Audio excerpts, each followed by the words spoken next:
Hey everybody, welcome today. It's going to be a fun little home tour. We're going to play like we're on HGTV or something today.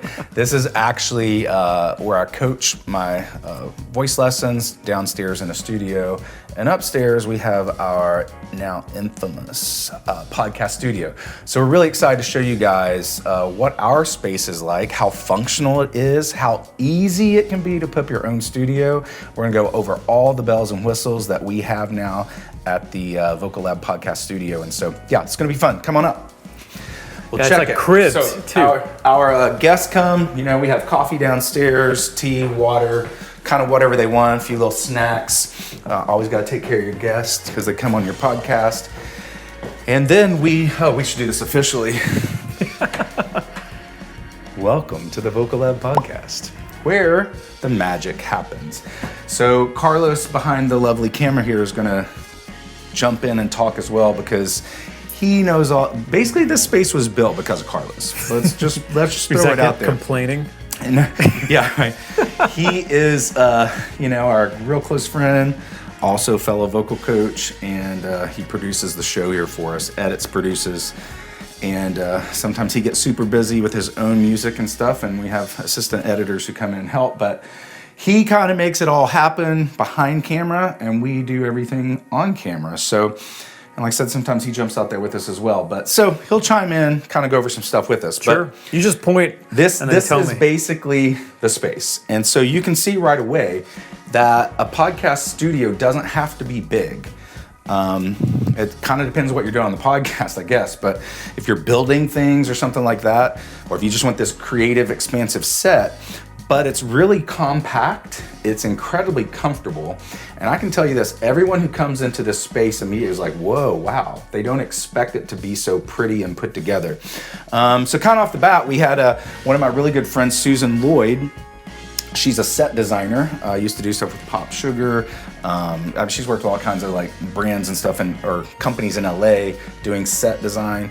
Now she works here in Nashville, Tennessee. So she came in and kind of put everything together visually behind the camera so that we could have a vibe, if you will. So have some handy little record hanger plastic things there, but we put these records in them. And Babs. Yeah. Gotta love some Barbra Streisand, got a little Elvis, got a little Dean Martin, got a crooning along. And this is one of my clients, Mr. Garrett Adair. Gotta check out his work. Shout out to Garrett, got his own vinyl. So we put these up, we switched these out. Of course, we have our lovely, beautiful little Vocal Lab silver YouTube button. That's fun, thank you guys for that. We have a handy dandy, I could turn that on, can't I? It's unplugged, maybe I won't. We have our little neon sign that lights up, it's a microphone. A neon sign is always a great touch to a podcast studio for sure. That's a new addition. And then you see here we have just another little signage. Big fan of getting your branding out there as much as you can. That's a little tip. Some people have the little boxes that go around their microphones, but we chose to do that. Then you have a lovely little tree here just for some greenery. I think we got that on Wayfair. And it's kind of just tucked into that corner. It really pops on camera, just having that one little element, and it's tall, so it gives some height to this space. And then this was actually in my house when I used to live downtown, and it was just a friend bought it for me, and it's fun and playful. I Love You in French, of course, a record because we do music podcasts. We have our handy dandy little microphone shakers, our little martini shakers, because on the Vocal Lab podcast, as you guys know, we like to play a little game with the martini shakers, which is always a fun bit. And then, table chairs. Again, these Wayfair, I think, purchases. This was from Thorvald Designs. Yeah, these chairs are super comfy and great. And so, yeah, that kind of is the design space of what we have.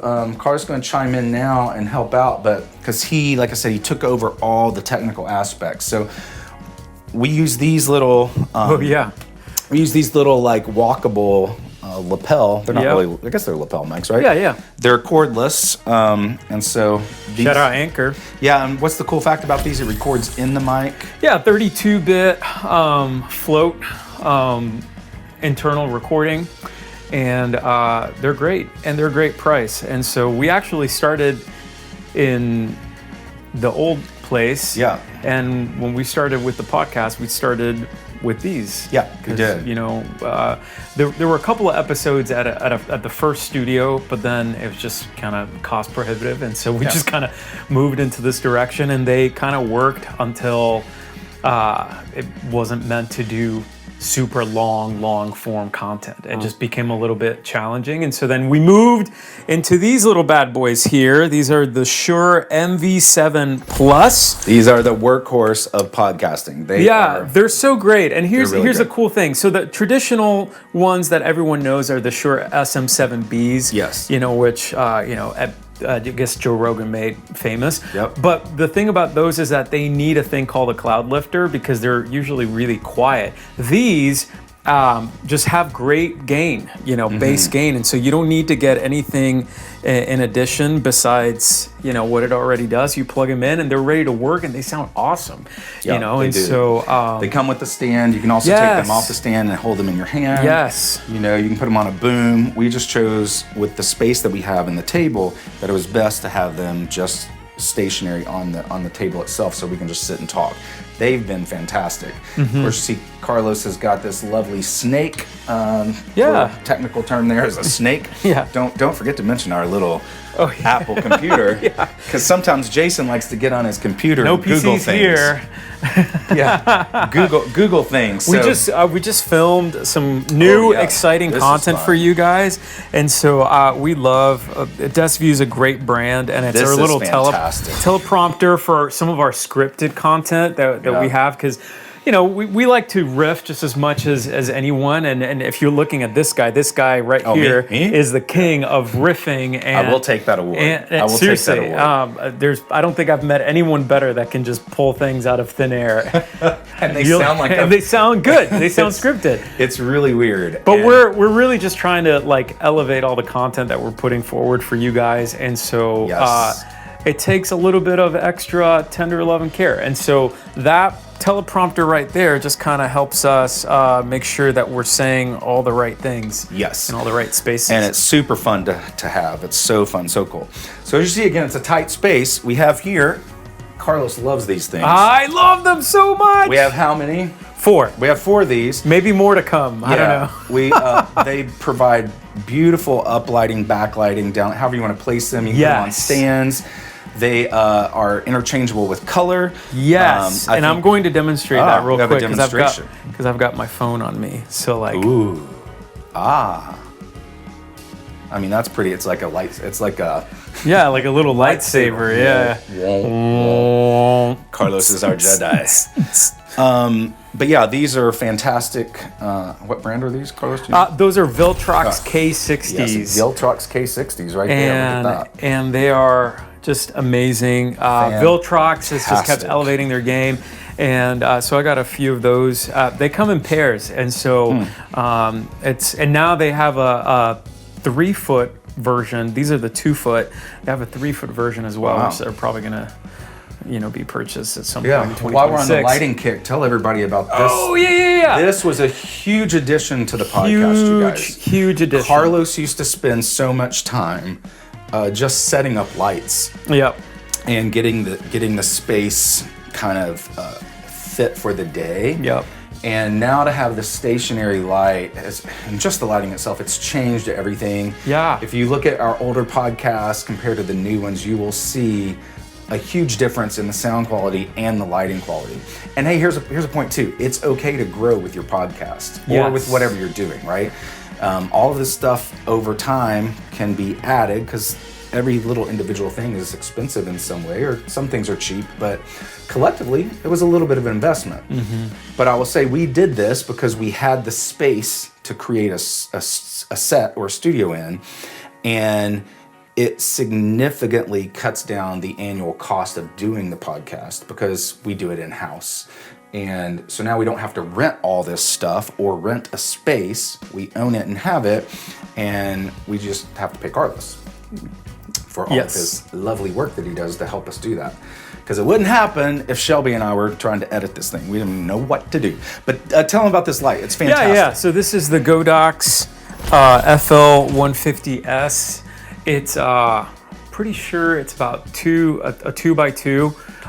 Just a nice square, just rollable LED flexible panel. And we have it top down. I know that other podcasts would probably have it just kind of facing, at an angle. But in terms of the space, top down is kind of what worked. Ideally, we'd want to have kind of a front kind of this way. But in this space, it works great from top down lighting. And it works great. Yeah. It's got, you can change the color temperature on it, to make it a little warmer. We usually like to run it at daylight, and then also we're running it at 50% right now, but it's just like very, very friendly. This is at 100%, so you can tell that it's kind of blowing his face out a little bit. And it's just great. It's just fantastic light.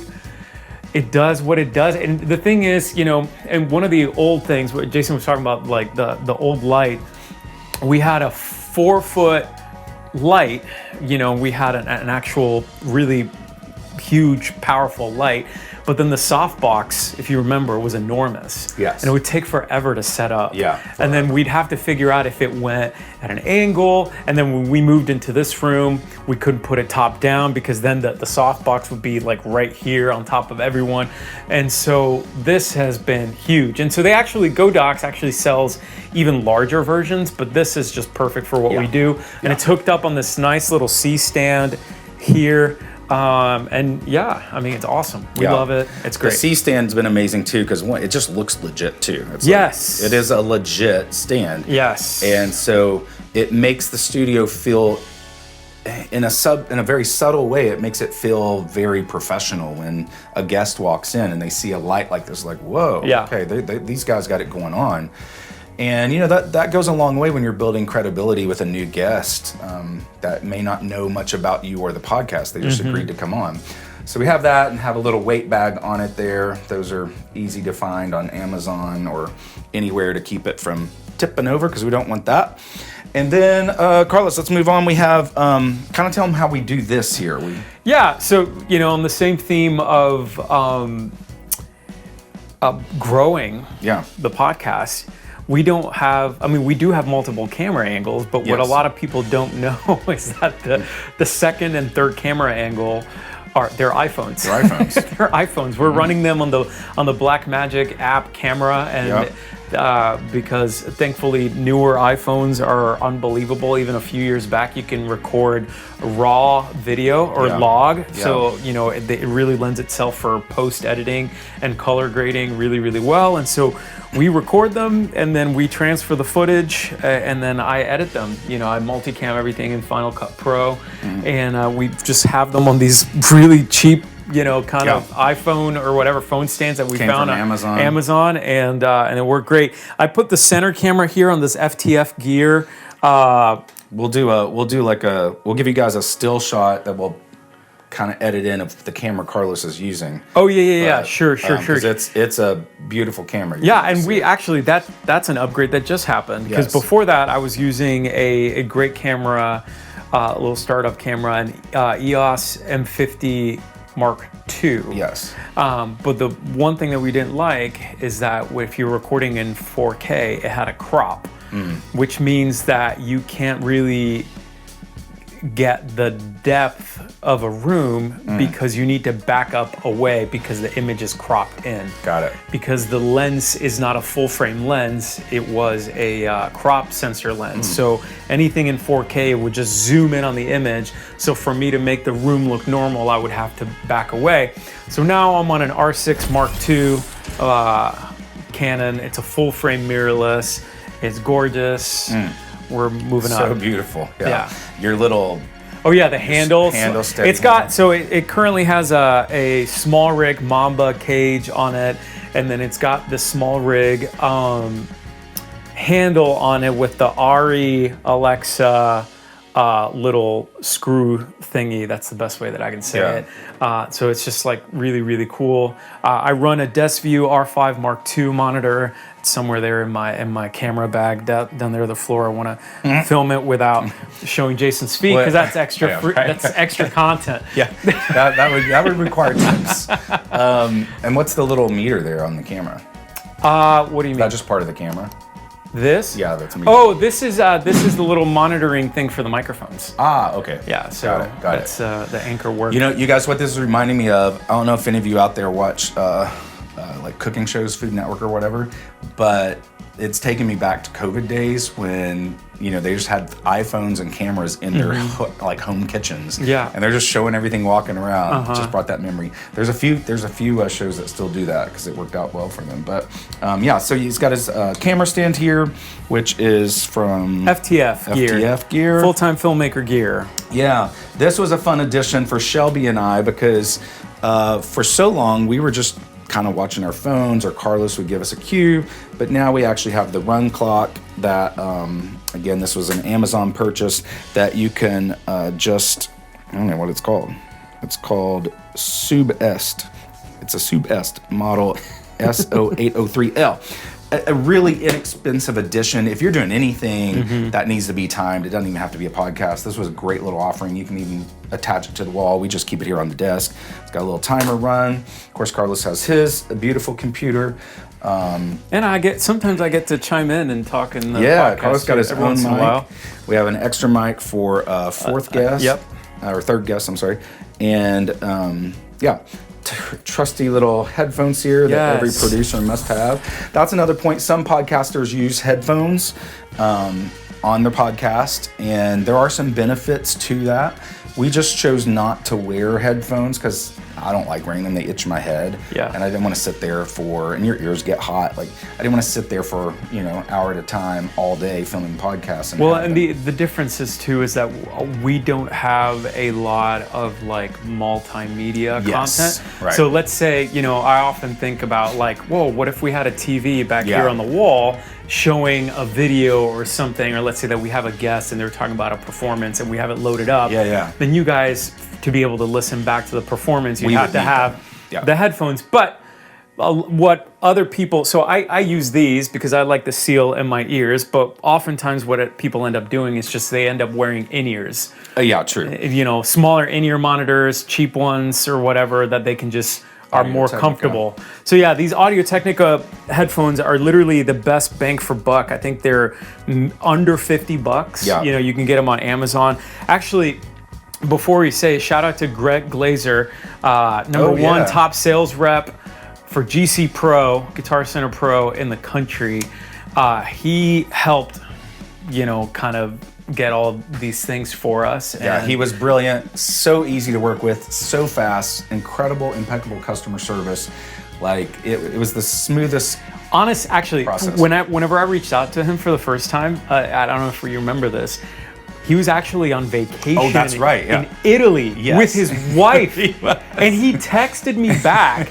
And then he's like, instantaneous. Yes. And then he was like, I'll get one of my people on it. And literally within like a couple of hours, someone had sent us a quote already. Yeah. It was insane. It was insane. All we had to do was pay the bill. It shipped out. It was here within a day or two. It was really epically great. So check them out, Guitar Center here in Nashville, to help you with your needs and anything you got.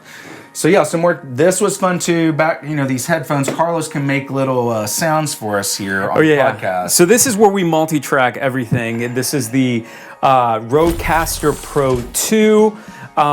This was also a game changer, you guys. Yes, because then we get to multi-track everything straight into my laptop, into Logic Pro. And then we've got the little soundboard here where I could do that, and a bunch of all the different applause. things. Yeah, fake applause or, all these different things. And so we've got all of our microphones like hooked up here, our audio out. So whenever we, if we do graduate into do multimedia and whatever, then we'll run some lines over here and then we'll kind of have our own areas of growth in that. But that's kind of what we do. That's it. And obviously all these cables are very standard at any Guitar Center. Yeah, just basic XLR cables. And so and anyone helping you build out a studio like this, in fact, you could email us or text us, and Carlos could provide you with, what we have. There'd obviously be a little fee for that, but he's able to kind of guide you in that direction if you needed it. And I hope that's okay. I just told people to do that. But It'll be like, either that or buy it through our affiliate link. Oh yeah, that's it. Because we're going to be tagging all of this in exactly. the video. We're giving you a tour so you know what to do, and then you can go right to our links and get it yourself. Honestly, that's a great point. Yeah. Even down to little Sharpies that we have to make notes and do things like that. Everybody loves a Sharpie. And then this little table, nothing fancy or great about it. But Target. We went to Target and picked it up. It was fantastic. And it serves the purpose because, again, it's a tight space here. Because I used to sit in the closet. Yeah. This closet, Carlos used to sit right in there. Yeah. Yeah. And he spilled coffee one day and it still smells It really did. It still smells so like bad. hazelnut coffee in there. But so that was just a really easy little find at Target. And then I think we did mention the table was from Wayfair. And I think that's kind of our studio tour. That's pretty much it. Yeah. It's, like I said, this has been such an amazing, fun upgrade for us here at the Vocal Lab Podcast. It's been super fun for Carlos because he loves all these little bells and whistles. And let me tell you one thing. Keep your editor and producer happy.